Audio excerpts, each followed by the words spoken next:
आजच्या कार्यक्रमाचे प्रमुख अतिथी ज्यांचा सतत आपल्याला आशीर्वाद मिळतो असे आदरणीय श्रद्धेय जितेंद्रनाथ महाराज, विशेष रूपाने आपल्या विनंतीवरून उपस्थित झालेल्या ज्यांना 2 डॉक्टरेट मिळालेले आहेत आणि मराठी चित्रपट सृष्टीमध्ये ज्यांनी अभिनेत्री म्हणून मोठं नाव कमावलेलं, अनेक पुरस्कार प्राप्त केलेले आहेत, टीव्ही सिरियल्समध्ये अनेक ठिकाणी त्यांच्या प्रभावी भूमिका आपल्याला पाहायला मिळालेल्या आहेत, अशा माननीय निशिगंधा वाड, विशेष रूपाने जे कुमार गुप्ता यांना आज आपण आमंत्रित केलेलं आहे. त्यांच्याबद्दल मी तुम्हाला नंतर माहिती सांगणार आहे.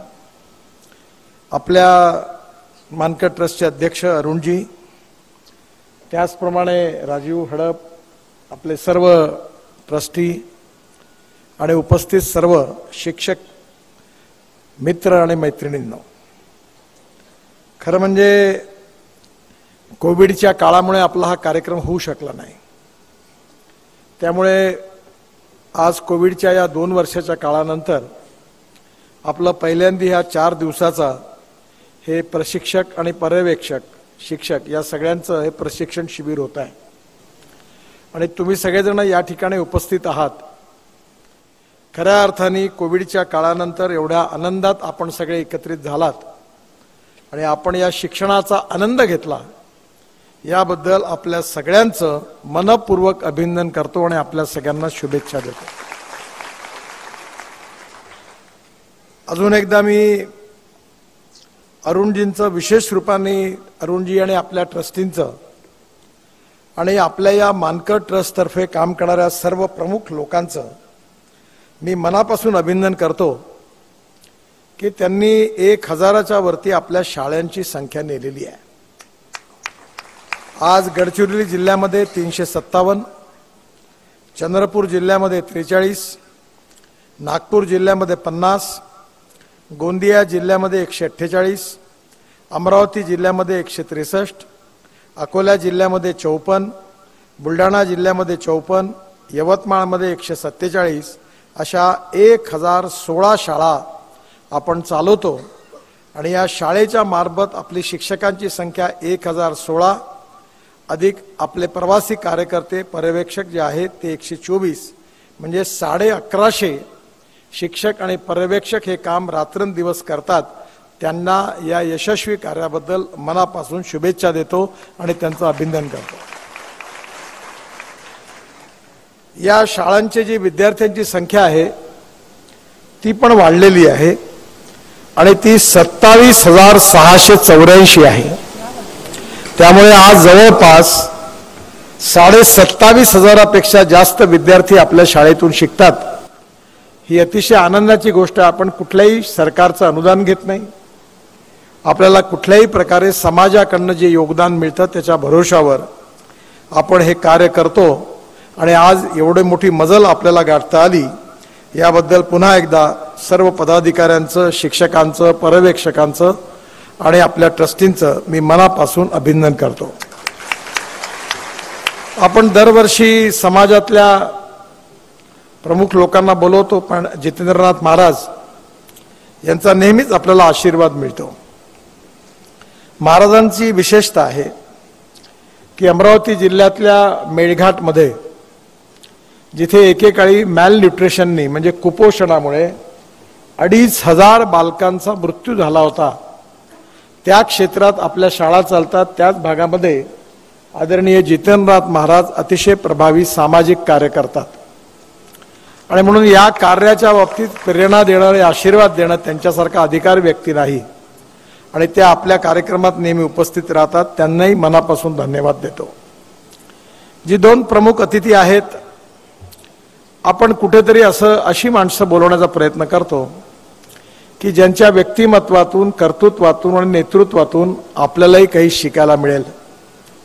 आपणही त्यांच्या समान झालं पाहिजे, ही प्रेरणा निर्माण होईल आणि त्यामुळे निशिगंधा वाड जे आहेत यांच्या आई फार मोठ्या शिक्षण तज्ज्ञ आहेत. मराठी ज्ञानकोशाचं त्यांनी काम केलेलं आहे. डॉक्टर श्रीकांत जिचकार ते काम करत होते आणि त्यानंतर त्यांच्या आईंनी ते काम केलं आणि शिक्षण क्षेत्रामधलं महाराष्ट्रातलं खूप मोठं नाव म्हणजे त्यांच्या आईचं आहे. त्या शिक्षिका होत्या, आहेत अजूनही. आता त्या बऱ्याचशा सिनियर सिटीजन आहेत. पण त्यांच्या मार्गदर्शनाखाली निशिगंधाताईंना जे संस्कार मिळाले त्यातून त्यांनी निरनिराळ्या क्षेत्रात अतिशय उत्तम आणि चांगलं काम केलेलं आहे. आणि म्हणून या क्षेत्रामध्ये ज्यांनी चांगलं काम केलं, नाव कमावलेलं आहे, अशा गुणवान व्यक्तीला बोलवावं या दृष्टीने आपण त्यांना बोलवलं आणि त्यांनी अतिशय चांगलं मार्गदर्शन केलं. त्यांनाही मी धन्यवाद देतो. हे जे कुमार गुप्ता जे आहेत यांचा माझा संबंध गेल्या 30-35 वर्षापासून आहे. 30 वर्षापासून आहे. मला आठवतं मी जेव्हा महाराष्ट्रात बांधकाम खात्याचा मंत्री होतो तेव्हा घाटकोपरला एक छोटासा पूल बांधायचं काम होतं आणि आमच्या अधिकाऱ्यांनी त्यांना डिस्क्वालिफाय केलं होतं. त्यांना त्या कामाची टेंडर भरण्याकरता डिस्क्वालिफाय करून टेंडर भरता येत नव्हतं. ते माझ्याकडे आले, तरुण होते त्यावेळी, आणि म्हणाले मला हे काम करण्याची संधी द्या. मी उत्तर प्रदेशहून आलो आहे, माझ्याकडे काहीच नाही आहे, एक छोटंसं काम आहे, तुम्ही दिलं तर मी हे करून दाखवेन. त्यांच्या नजरेकडे मी बघितलं आणि मी ओव्हररूल केलं आणि त्यांना क्वालिफाय केलं आणि त्यांनी घाटकोपरकडे जाणारा एक मोठा उड्डाण पूल मुंबईतला त्यांनी बांधला. आज त्यांचं याकरता मी बोलवलं की त्यांच्या कंपनीने कमीत कमी ते 1 लाख कोटी रुपयाची L&Tच्या पेक्षाही मोठी कंपनी झाली. मुंबईची सगळी मेट्रो ते बांधतात आहेत, सगळे टेंडर जवळपास त्यांच्याकडे आहे. पुण्याची मेट्रो ते बांधतात आहेत, दिल्लीतली मेट्रो ते बांधतात आहेत, टनेल्समध्ये जमिनीच्या खालच्या मोठ्या मोठ्या मेट्रो बांधतात आहेत. एक अतिशय सामान्य गरीब व्यक्ती मुंबईमध्ये छोटंसं काम करायला आला, ज्याच्याजवळ पैसे नव्हते, आणि काम करायला त्यांनी आपल्या प्रयत्नातून मेहनतीतून, त्यांचं आता मी ऑफिसचं उद्घाटन केलं विले पार्ल्याला, तर ती बिल्डिंगच अशी असेल की मला वाटते कमीत कमी 5 लाख स्क्वेअर फूटची मोठी बिल्डिंग.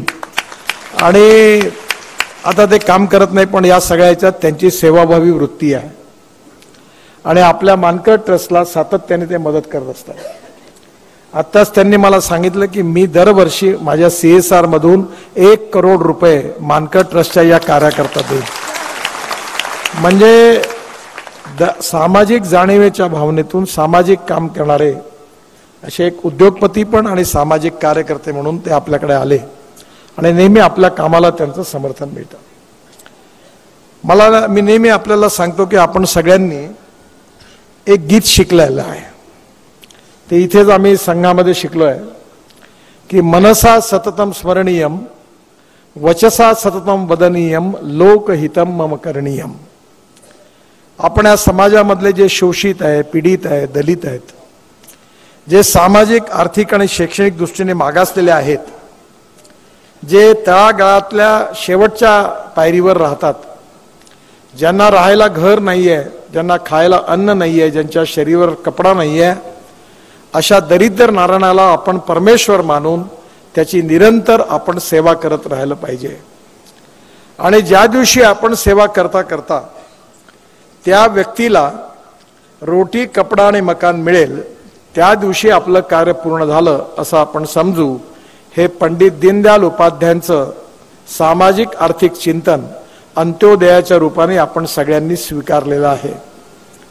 आणि म्हणून आपण समाजात जीवन जगत असताना एक सुंदर कवीची एक कविता होती, त्याने मनुष्याचं वर्णन केलं होतं. ते वर्णन त्यांनी काय केलं कि वही मनुष्य है कि जो मनुष्य के लिए मरे, यही पशु प्रवृत्ति है कि आप ही चरे, वही मनुष्य है कि जो मनुष्य के लिए मरे.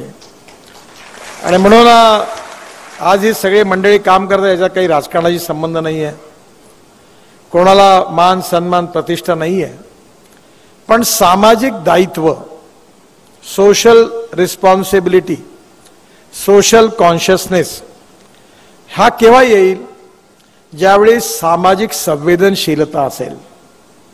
आणि ही सामाजिक संवेदनशीलता ज्या संस्कारातून निर्माण झाली, त्यातून आपण आपलं घर आणि परिवार सांभाळत असताना समाजातल्या शोषित पीडित लोकांकरता काम केलं पाहिजे, या भावनेतून या ट्रस्टची स्थापना झाली.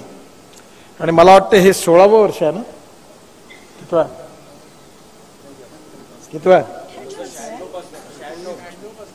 96 पासून आहे, 26 वर्ष झाले.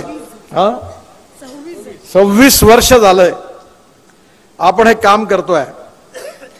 आणि हे जे शिक्षक आहेत, आपले विद्यार्थी इथे आलेच नाही आहे, हे सगळे शिक्षक आणि पर्यवेक्षक आहेत. आणि आपण त्या ठिकाणी जाऊन त्या गावात, मैं आपको बताना चाहता हूं गुप्ता जी कि ये जिस गांव से आए हैं उस गांव में 15 अगस्त और 26 जनवरी का कार्यक्रम करना मुश्किल है. उस गांव में शाम को 6 बजे के बाद जाना मुश्किल है. वहां मैल न्यूट्रिशन के कारण बच्चे मर रहे हैं. अभी इस समय कोविड में मैंने एम्बुलेंस भेजी वहां, ये बाईपैक भेजे, कॉन्सेंट्रेटर भेजे, तो वो चलाना डॉक्टर को आया नहीं रहा था, उनको वीडियो से ट्रेनिंग देना पड़ा. ऐसी वहां की स्थिति है. स्कूल की बिल्डिंग है तो टीचर नहीं है, टीचर है तो बिल्डिंग नहीं है, दोनों है तो विद्यार्थी नहीं है, तीनों है तो पढ़ाई नहीं है.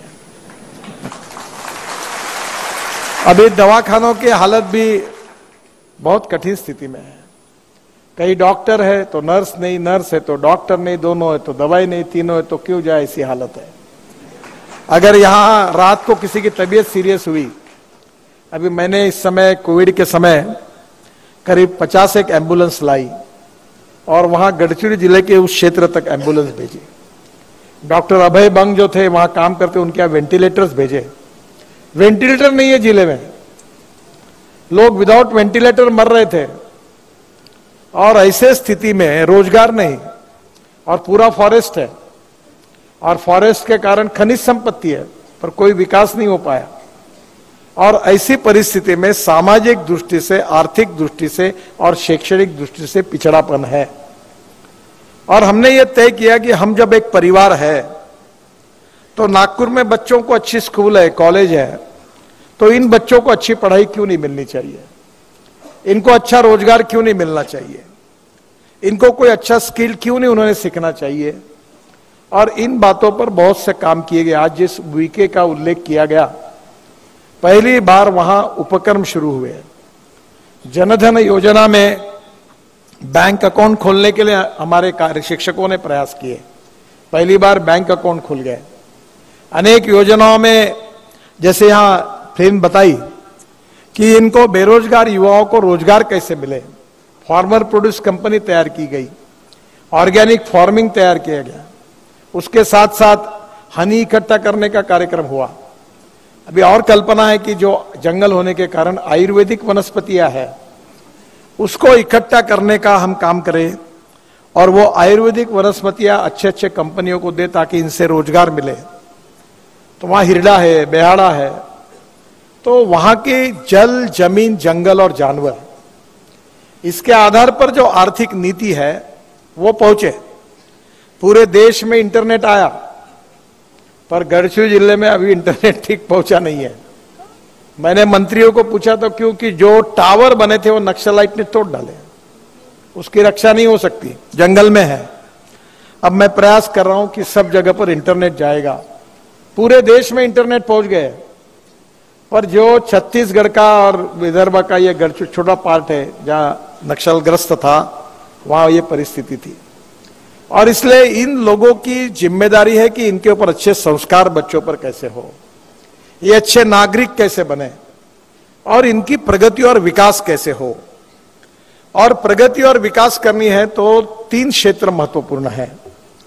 एक शैक्षणिक क्षेत्र महत्वपूर्ण है, एक कृषि क्षेत्र महत्वपूर्ण है, और शैक्षणिक क्षेत्र में स्किल डेवलपमेंट और पढ़ाई के साथ अच्छे संस्कार भी मिलने चाहिए. हमारे यहाँ पहले हमारे कोर्सेस में था कि नखून काटने चाहिए, साबुन लगाना, अखबार पढ़ना, देशभक्ति के गीत गाना. ये अच्छे नागरिक बनने के लिए छोटे छोटे गुणों को भी ये टीचर उन बच्चों को सिखाते हैं. और उनमें से जो बेचारे छोटे बच्चे हैं, जो उनके पास स्कूल नहीं जा सकते, कुछ नहीं, ऐसे लोगों को संस्कारित करके अच्छा नागरिक बनाने की कोशिश ये करते हैं. ये हिंदुस्तान के भविष्य के जो नागरिक हैं उनको बनाने की कोशिश करें. यहाँ रोजगार भी नहीं है, खेती की भी समस्या है, पर जो कुछ परिस्थिति है उसमें उसी में ही प्रगति कैसी हो सकती है। वहां जंगल का उपयोग करके हनी कैसे कनेक्ट किया जा सकता है, बांबू लगाकर बांबू से अगरबत्ती की स्टिक कैसे बन सकती है, और धीरे धीरे वहां मोह की फूल होती है तो उसके साथ भी उसके अनेक अनेक प्रकार की चीजें बनाई जाती है, चॉकलेट बनाए गए। तो धीरे धीरे ये कोशिश की जा रही है कि ये अपने ही क्षेत्र में जो रॉ मटेरियल है उसका उपयोग कैसे करें। यहां एक बहुत बड़ी समस्या है थैलीसेमिया और सिकल सेल। ये पूर्व विदर्भ में गोंदिया, भंडारा, चंद्रपुर, गढ़चिरौली और नागपुर, यहां 2 कम्युनिटी आइडेंटिफाई हुई, एक शेड्यूल कास्ट और शेड्यूल ट्राइब।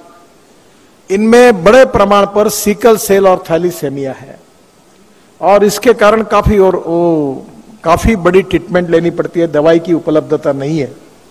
तो हम कोशिश कर रहे हैं कि इनको दवाई कैसे मिले, इन रोगों से मुक्ति कैसे मिले।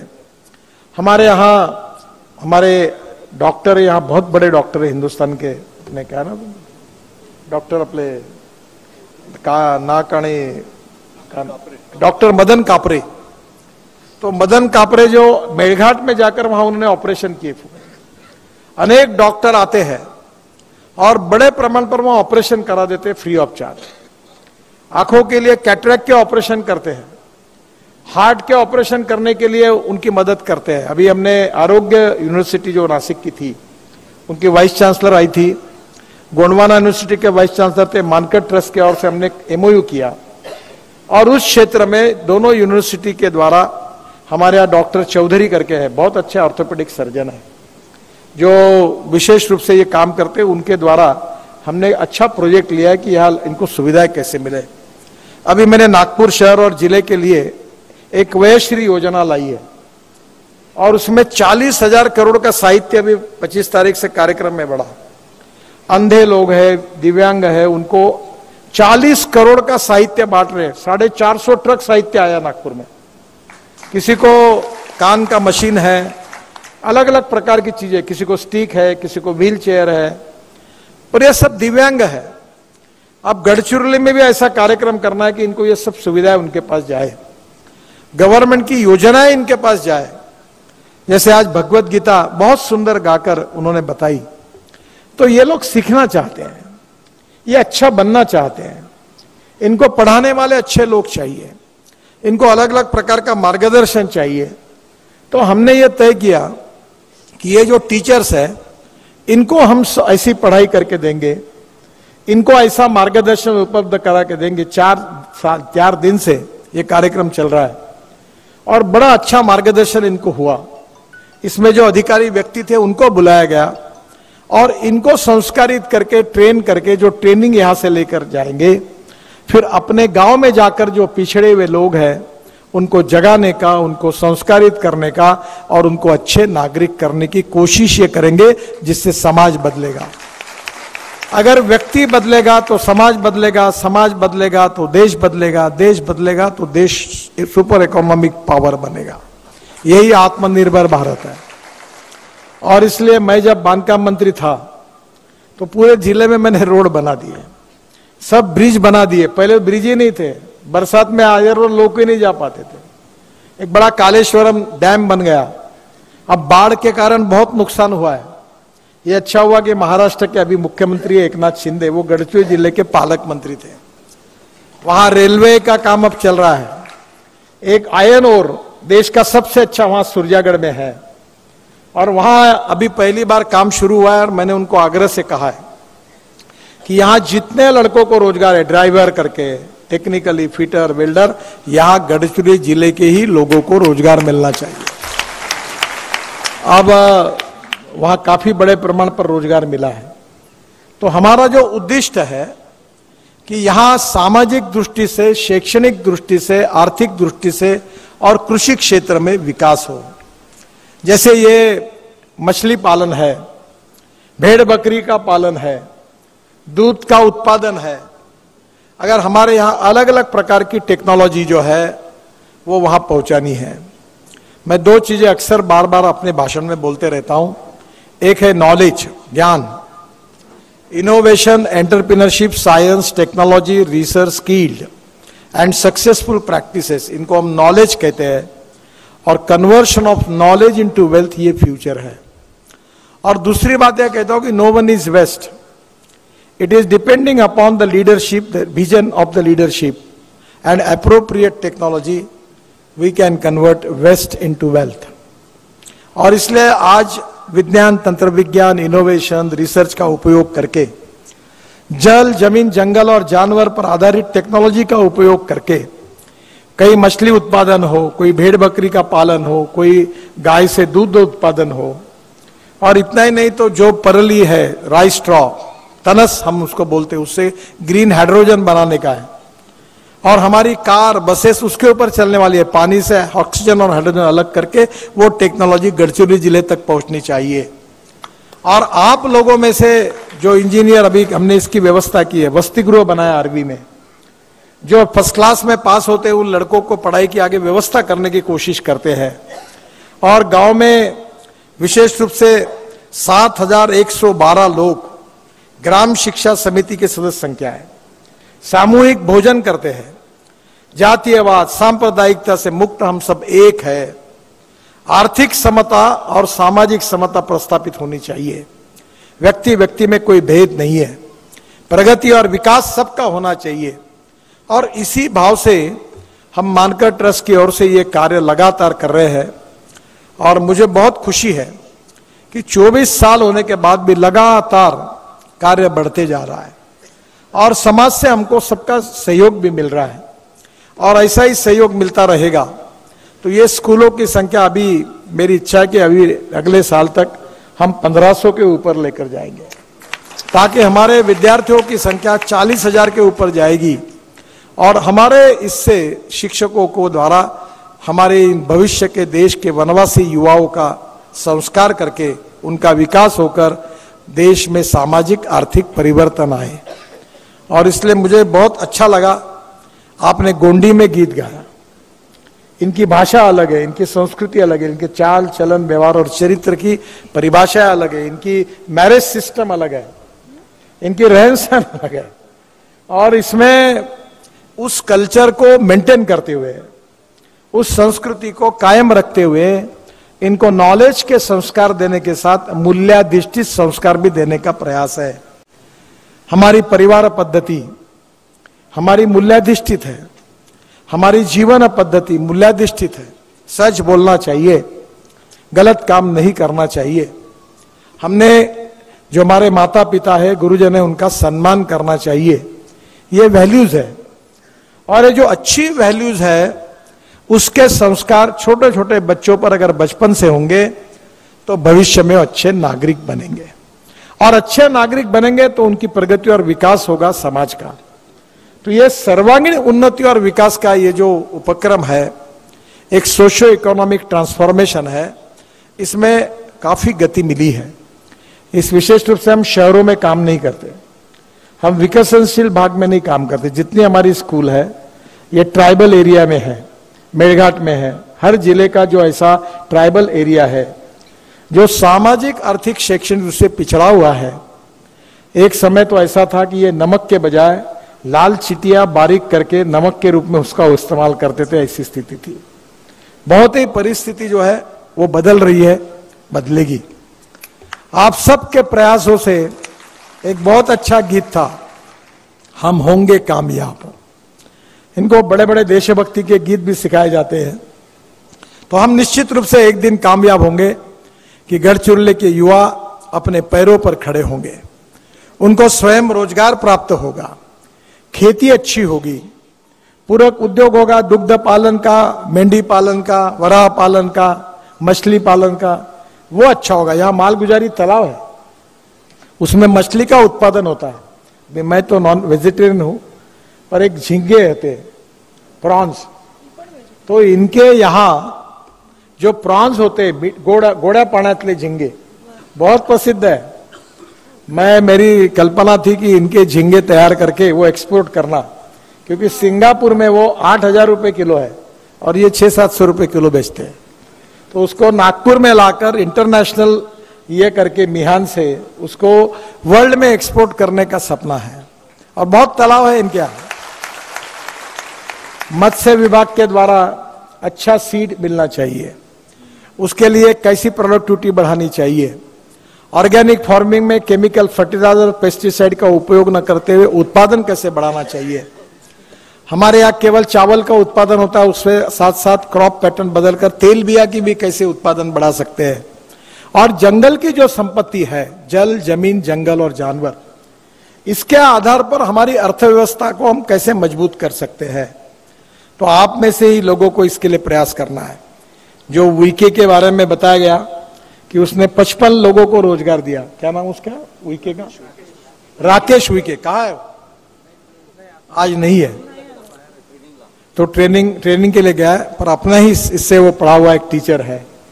उसने 55 लोगों को रोजगार उपलब्ध करा कर दिया है। कोई अंडा बेच रहा है, कोई और कुछ कर रहा है, कोई फार्मर प्रोड्यूस कंपनी कर रहा है। मेरा आपसे अनुरोध है कि आपके जैसे युवाओं को कम से कम 500 राकेश वीके हमको गढ़चिरौली में तैयार करने हैं। उनको प्रेरणा मिले कि मैं भी बदलूंगा और समाज को भी बदलूंगा, मैं भी सुखी, संपन्न और शक्तिशाली मेरा परिवार बनेगा और मेरे साथ बाकी भी परिवार बनेंगे। और इस भाव को जगाकर, राष्ट्रभक्ति के भाव को जगाकर और समाज की बुराइयों को, जो बुरी प्रथा है, अंधश्रद्धा है, उसको नष्ट करके ज्ञान, विज्ञान, तंत्र विज्ञान का आधार लेकर और मूल्याधिष्ठित जीवन पद्धति और परिवार पद्धति के संस्कारों को ग्रहण करके अच्छे नागरिक बनकर हम प्रगति और विकास के लिए आगे जाएंगे। यही हमारी सबके मन की भावना है। और मुझे बहुत खुशी है कि अनेक दिनों से ये काम हम कर रहे हैं। स्वर्गीय दत्तोपंत ठेंगड़ी जी, जिनके नाम से आगे सभागृह है, वो एक बात बहुत अच्छी कहते थे। वो कहते थे कि every politician thinks about it's next election, he thinks 5 years। वो 5 साल का सोचता है, क्योंकि इस चुनाव के बाद अगला चुनाव कब आएगा। पर एवरी सोशो इकोनॉमिक रिफॉर्मर, जो समाज को और देश को बनाना चाहता है, he thinks from 1 century to other century. वो 100 साल का सोचता है। तो इस काम को शॉर्टकट नहीं है, सालों सालों तक पीढ़ियों को इसके लिए परिश्रम करने पड़ेंगे, मेहनत करनी पड़ेगी, और उससे धीरे धीरे बदलाव आते जाएगा। एक दिन बदलाव आते आते एक शक्तिशाली कारवा बन जाएगा। और गढ़चिरौली जिला, मेड़घाट तालुका, आकोट का वनवासी क्षेत्र, वर्धा जिले का वनवासी क्षेत्र, भंडारा गोंदिया जिले का वनवासी क्षेत्र पूरे वहां के शहरी क्षेत्र के बराबर विकास में आगे जाएगा। हमारे वनवासी समाज से डॉक्टर बनेंगे, इंजीनियर बनेंगे, वकील बनेंगे, कलाकार बनेंगे, उद्योगपति बनेंगे। और इतना ही नहीं तो प्रगति और विकास में वहां उद्योग आएंगे, व्यवसाय आएंगे, और हमारी गरीबी, भूखमरी और बेरोजगारी दूर होगी। हम सुखी, समृद्ध, संपन्न, शक्तिशाली समाज के अंग बनेंगे। यही हमारा सपना है। इसके लिए शॉर्टकट नहीं है। Shortcut cut you short. ये बहुत कठिन काम है, पर असंभव नहीं है। ये सालों तक, पीढ़ियों तक करना होगा। जब ये काम शुरू हुआ लक्ष्मणराव मानकर जी के मृत्यु के पश्चात, तब उनमें से अब 2 ही लोग हमें, अरविंद शाहपुरकर जी और मैं हूं। तब बाकी सब नए लोग आए हैं, विलास फडणवीस जी और मनोहरराव शेंडे और हम कार्यालय में बैठे थे। मैं गुरुजी के साथ, हम अरविंद जी, मैं काम करते थे। गुरुजी हमारे मेंबर ऑफ पार्लियामेंट थे भंडारा से। इमरजेंसी के खिलाफ एक शिक्षक के रूप में अपना जीवन संघ के प्रचारक के रूप में, भाजपा के कार्यकर्ता के रूप में दिया था। और उनके मृत्यु के पश्चात विलास जी और मनोहरराव जी ने कहा, दोनों भी चले गए, जिन्होंने हमको प्रेरणा दी, और उनको कहा कि ये काम करना चाहिए। तो उनके स्मृति में सामाजिक दायित्व के भाव से उनके नाम से ये ट्रस्ट निर्माण हुआ। और आज तक ये सब नए नए लोग आए। मुझे बहुत खुशी है, हमारे मुरलीधर चांदेकर अमरावती यूनिवर्सिटी के वाइस चांसलर थे, अभी रिटायर्ड हुए हैं। अतुल बहुत अच्छा मुंबई का उद्योगपति है। धनंजय बापट तरुण भारत के और एक अच्छे सफल उद्योगी है। दिवे शासकीय अधिकारी थे। हमारे जोशी जी एक बैंक के चेयरमैन थे। ये संजय बहुत अच्छे काम करने वाले सब लोग हैं यहाँ। तो ये कोई छोटे मोटे लोग नहीं है। इनको कोई काम धंधा नहीं है, इसलिए कोई प्रतिष्ठा मान सम्मान कोई टिकट मिल रहा है इसके लिए नहीं है कार्यक्रम। यहाँ कुछ मिलने वाला नहीं है, यहाँ केवल काम करना है, पर मन में यह भावना है कि मैं समाज का घटक हूं। जो आपके मन में भावना है कि मैं ये समाज की सेवा करूंगा, गरीब शोषित पीड़ित व्यक्ति के लिए काम करूंगा, उनके जीवन में जो अंधेरा है वो अंधेरा दूर करूंगा और उनको अंधेरे से प्रकाश की ओर ले जाऊंगा। जहां आज गरीबी है, भूखमरी है, बेरोजगारी है, वहां जो अंधेरा है उसको सूरज के तरफ, प्रकाश की तरफ लेके जाना है। इन लोगों को गरीबी, भूखमरी, बेरोजगारी से मुक्ति दिलानी है और इसी संकल्प के साथ शिक्षा के क्षेत्र में, सामाजिक क्षेत्र में, आर्थिक क्षेत्र में, कृषि क्षेत्र में, स्वयं रोजगार में, अलग अलग उद्योग व्यवसाय में अब सब दूर हम काम कर रहे हैं। मुझे खुशी है कि पूना के एक संस्था के साथ ये जो स्किल ट्रेनिंग का फिटर, वेल्डर, इसके लिए भी हमने कुछ करार किया और उसके साथ आपको पढ़ाने का काम भी हो रहा है। तो मुझे खुशी है कि धीरे धीरे आप आपके पैरों पर खड़े हो। आपकी जिम्मेदारी ना परिवार के ऊपर रहे, उल्टा परिवार की जिम्मेदारी आपके ऊपर लेकर आप आर्थिक दृष्टि से खड़े हो और अच्छा काम करते करते आपके प्रयासों से समाज के बाकी भी परिवार खड़े हो और गांव की परिस्थिति बदल जाए। गढ़चिरौली जिला सुखी, समृद्ध, संपन्न जिला करके बने। रोड तो मैं बना रहा हूं, ब्रिजेस बना रहा हूं, रेलवे लाने वाला हूं, इंडस्ट्री शुरू होने वाली है, पर बांबू के साथ, मछली के साथ, ऑर्गेनिक फार्मिंग के साथ, खेती से लेकर उद्योग, स्किल डेवलपमेंट तक हम सर्वांगीण प्रगति और विकास के लिए कैसे काम करें और किस प्रकार का संस्कार, ये सब करते समय हमारा जो नागरिक है वो अच्छा संस्कारित भी हो। नहीं तो हम करते जाएंगे, कोई व्यसनाधीनता बढ़ेगी, कोई जुगार खेलेगा, बर्बाद हो जाएगा, तो क्या उपयोग है। हमें अच्छा नागरिक भी बनाना है और आर्थिक प्रगति और विकास की ओर भी जाना है। और इसलिए इन सब बातों का विचार करके जो प्रयास चल रहा है उसके लिए आपको 4 दिन में बहुत अच्छा प्रशिक्षण प्राप्त हुआ है। और मैं आप सबसे अनुरोध करूंगा कि जो प्रशिक्षण है उससे आपको काफी ज्ञान मिला है। हम अक्सर एक बात कहते हैं कि no one is perfect and no one can claim that he is perfect. उत्तम, अधिक उत्तम, सर्वोत्तम अप टू इन्फिनिटी। आप में से भी अनेक लोग ऐसे कि जिनके पास अनेक अच्छे गुण है, हुनर है, वो अच्छे गुणों पर किसी का पेटेंट रजिस्टर नहीं है। जो जो अच्छे गुण दिख रहे हैं वो मेरे में आए और मेरा व्यक्तित्व भी गुणों से और ताकतवान बने, शक्तिशाली बने, मेरे लिए, मेरे परिवार के लिए और मेरे समाज के लिए उपयोगी हो। ऐसा कार्य मैं जीवन भर करते रहूंगा, ऐसा संकल्प करके काम करने वाले ये सब शिक्षक है। 1150 शिक्षक है और आप ये काम कर रहे हैं। मुझे बहुत खुशी है कि आप सबके प्रयासों से एक दिन ऐसा आएगा जैसे वाजपेयी जी ने एक बार कहा था। मैं पहली बार जब हमारे पार्टी के कार्यक्रम के लिए बांद्रा गया था तो उस समय पार्टी की हालत बहुत खराब थी। शाम को कार्यक्रम था, MC छगला का साहब का भाषण हुआ था। तब अटल जी भाषण के लिए खड़े हुए और उन्होंने कहा था कि मैं देख रहा हूं सूरज डूब रहा है समुद्र का। तो उन्होंने कहा कि अंधेरा छटेगा, सूरज निकलेगा और कमल खिलेगा। तो जब ये कह रहे थे तो सबको विश्वास हो गया कि आज स्थिति नहीं पर एक दिन ऐसा आएगा। और देखो, अटल जी, अडवाणी जी, दीनदयाल उपाध्याय जी, अनेक कार्यकर्ताओं ने इतना काम किया कि आज मोदी जी के नेतृत्व में आज देश में हमारी सत्ता आई, राज्यों में सत्ता आई। जनता ने हमको समर्थन दिया। वो राजनीति थी, पर जैसे ये सामाजिक कार्य भी है, उसमें आप सब लोगों से, आप सब लोगों की प्रयासों से एक दिन ऐसा आएगा कि आप गरीबी, भूखमरी, बेरोजगारी से मुक्त होंगे। आप सुशिक्षित और सुसंस्कृत बनेंगे, आदर्श समाज के अंग बनेंगे, देश के जिम्मेदार नागरिक बनेंगे और निश्चित रूप से देश के नागरिकों को आपका अभिमान होगा।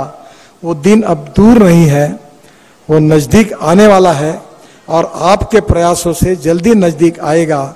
इसी शुभकामनाओं के साथ आप सबको बहुत बहुत शुभेच्छाएं देते हुए मैं अपनी बात को समाप्त करता हूं। और विशेषतः निशिगंधा जी, जितेंद्रनाथ महाराज जी, गुप्ता जी हमारे कार्यक्रम के लिए निमंत्रण पर आए, उनको हृदय से बहुत बहुत धन्यवाद देता हूं। नमस्कार।